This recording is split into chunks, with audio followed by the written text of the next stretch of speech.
Magandang gabi po. Pag-asa Weather Update. Alamin ang lagay ng panahon ngayong gabi ng Sabado, September 30, 2023 at sa mga susunod na araw. At latest update sa bagyong Jenny.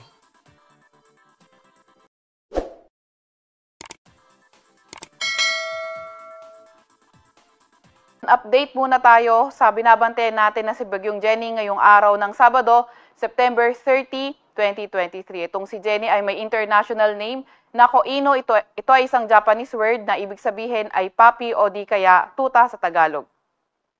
Ito ang si Jenny kanina alas 4 ng hapon. Yung kanyang sentro ay huling namataan sa 995 kilometers silangan yan ng Central Luzon. Ito ay nagtataglay ng lakas na hangin na 65 kilometers per hour malapit sa sentro at bugso na abot sa 80 kilometers per hour. Kumikilos ito sa direksyong northwest sa bilis na 10 kilometers per hour. Ito ngang trough or extension ni Jenny ay nagdadala na ng maulap na papawirin, may mga kalat-kalat na pag-ulan, pagkidlat at pagkulog dito sa areas ng Isabela, sa may Aurora, sa may Quezon, Bicol Region, pati na rin sa may Eastern Visayas. Samantalang yung ating habagat o southwest monsoon naman, nagdadala rin ng maulap na papawirin, may mga kalat-kalat na pag-ulan, pagkidlat at pagkulog dito sa area ng Mimaropa, nalalabing bahagi ng Visayas, pati na rin dito sa may Zamboanga Peninsula. Kaya yung ating mga kababayan na nasa mga areas na yan, pinag-iingat natin sa moderate to at times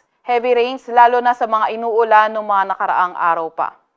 Para naman sa lagay ng panahon dito sa Metro Manila at nalalabing bahagi ng ating bansa, bagyang maulap hanggang sa maulap na papawirin, pero may mga tsansa pa rin tayo ng mga localized thunderstorms. Kaya ating mga Regional Services Division maglalabas ng rainfall advisory, heavy rainfall warning o di kaya thunderstorm advisory kung kinakailangan.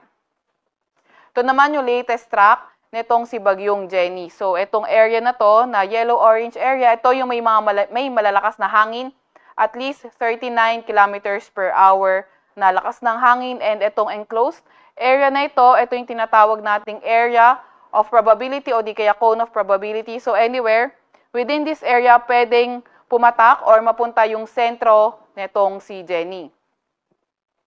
Ito nga inaasahan natin, yung pagkilos ni Jenny ay northwest hanggang Monday, and by tomorrow posibleng lumakas ito at maging isang severe tropical storm, and then posible naman maging typhoon category siya pagdating ng late Monday o hindi kaya by Tuesday. Hindi rin naman natin inaasahan or hindi rin naman natin tinatanggal yung possibility ng landfall scenario o close contact scenario over extreme northern Luzon, dahil nakikita nga natin malapit ito sa or nasa loob ito na ating area of probability, and also pati na rin sa may mainland Cagayan area. Ano ba inaasahan natin with regards sa mga malalakas na pag-ulan? So by Tuesday or Wednesday, inaasahan nga natin Batanes and Babuyan Island, posible yung mga malalakas na pag-ulan, at itong si Jenny ay na-enhance o napag-iibayo nga nito yung ating habagat o southwest monsoon. Kaya by tomorrow, posible yung occasional rains, mostly sa may western portions ng southern Luzon and also ng Visayas. Kaya hindi rin natin tinatanggal yung possibility na maglalabas tayo ng weather advisory para sa southwest monsoon sa mga susunod na oras o di kaya sa mga susunod na araw. Para naman sa malalakas na hangin, wala pa rin naman tayong nakataas na tropical cyclone wind signal sa kahit na anong parte na ating bansa. Pero by Monday, posible na magtaas tayo ng signal over extreme northern Luzon tomorrow o di kaya sa Monday. Pero hindi naman natin tinatanggal yung possibility na pwede itong maging mas maaga, depende kung may magbabago nga sa ating mga forecast scenario.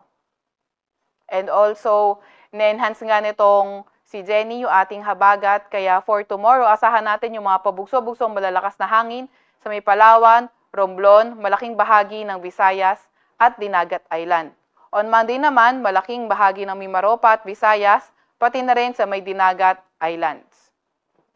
On Monday, posible nga magdala itong si Jenny ng katamtaman hanggang sa maalon na karagatan over the coastal waters of extreme northern Luzon at northern mainland Cagayan. Kaya pinag-iingat natin yung ating mga kababayan na mga mangingisda, may mga maliliit na sasakyan pandagat din, at kung maaari ay iwasan natin yung mga areas na yan. And also, hindi rin naman natin tinatanggal yung possibility na maglalabas tayo ng gale warning sa mga susunod na araw.